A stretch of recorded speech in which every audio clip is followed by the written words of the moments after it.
The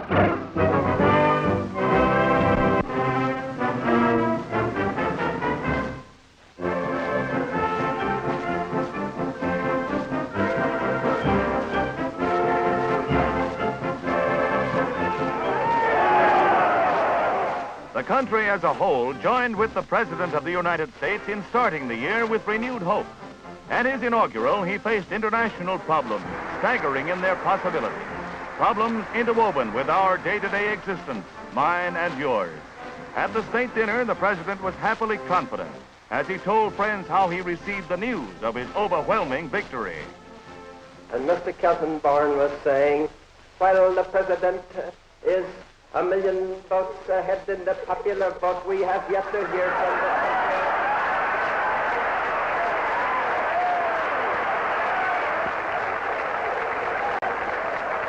And we are very sure that when the country vote comes in, Mr. Truman will be defeated by an overwhelming majority.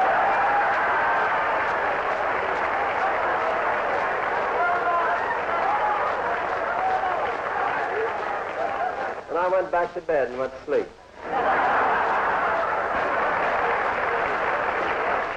In Canada, the Saint-Laurent administration promised a bright future, making the North American continent a tightly knit unit of political and economic security.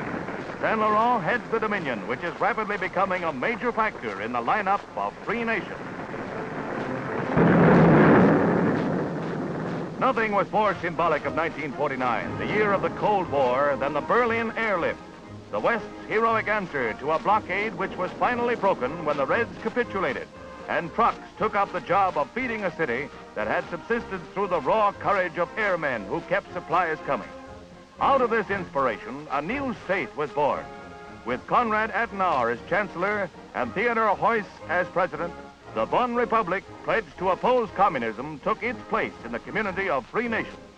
So under a new banner, the western provinces of Germany, with the fabulously wealthy Ruhr, have made their choice. The war against communism was fought on many fronts. In the forefront was the church. Cardinal Mindszenty of Hungary became a martyr for his faith, and thousands in Rome prayed for the man who braved red tyranny.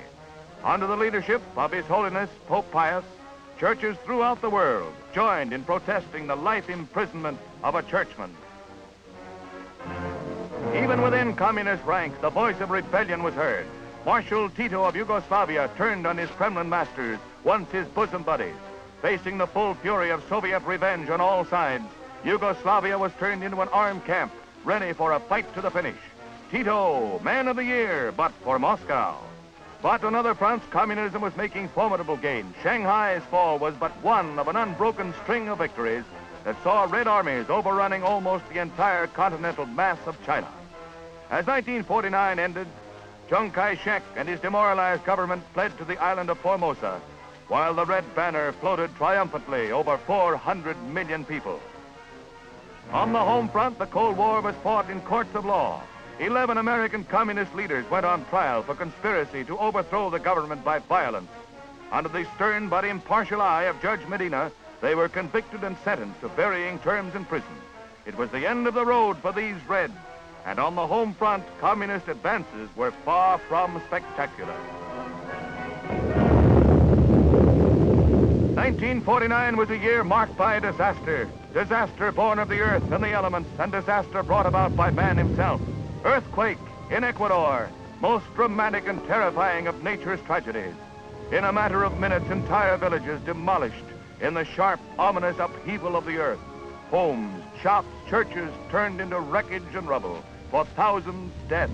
For those who survived, suffering and heartache.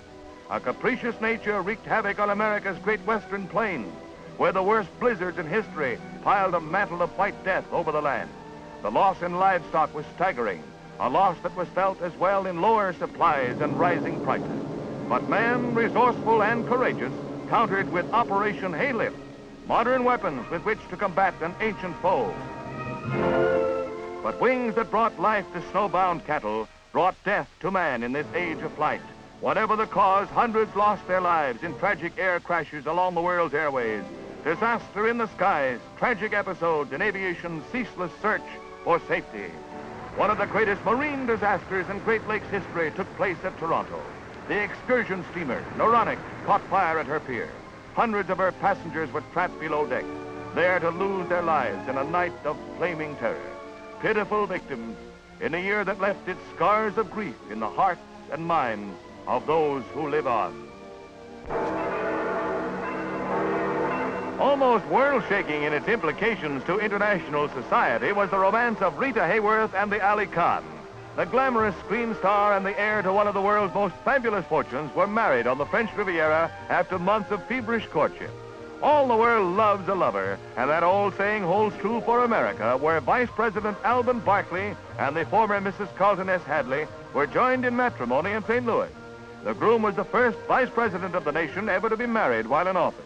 In a time of turmoil, such happy endings are a delight. President Truman's dramatic announcement that Russia had the atom secret caused State Departments all over the world to stir uneasily. At the United Nations, Soviet Representative Andrei Vyshinsky refused to comment and stalked coldly into the Assembly building. The grim vision of an atomic war, which would leave complete desolation in its wake, is a problem that deeply affects nearly all deliberations of the International Forum. A system of worldwide atomic control for peace must still be resolved. The United Nations, striving toward that end, expresses its aims through President Romulo of the Assembly. The impasse that now exists regarding the international control of atomic energy must be broken, and the Assembly must face this question squarely for the sake of mankind and for the peace of the world.